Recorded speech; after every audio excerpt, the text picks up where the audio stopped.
హన్మకొండకు రావడం జరిగింది. హన్మకొండలో ఉన్నత విద్యను అభ్యసించడం జరిగింది. మరి కాళోజీ గురించి చెప్పాలంటే రోజులు కూడా సరిపో అంత సమాచారం మనం చెప్పుకోవచ్చు.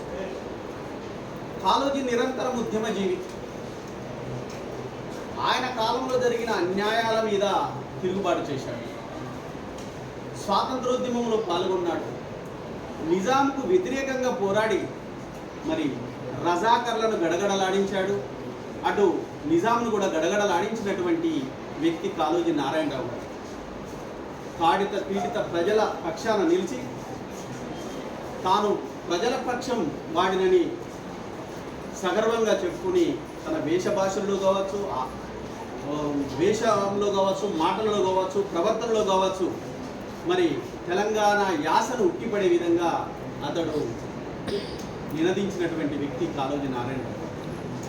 ఇక భాషా విషయానికి వస్తే ఎవరి భాషలో వాళ్ళు మాట్లాడితేనే అందరు, ఎవరి యాసలో మాట్లాడితేనే వాళ్ళకి అందరు. మన తెలంగాణ యాస ఉంది. 3 ప్రాంతాలు ఉన్నాయి మనకు: తెలంగాణ, కోస్తాంధ్ర, రాయలసీమ. తెలంగాణ మాట్లాడుకునేటువంటి యాస వేరు, ఆంధ్ర మాట్లాడుకునేటువంటి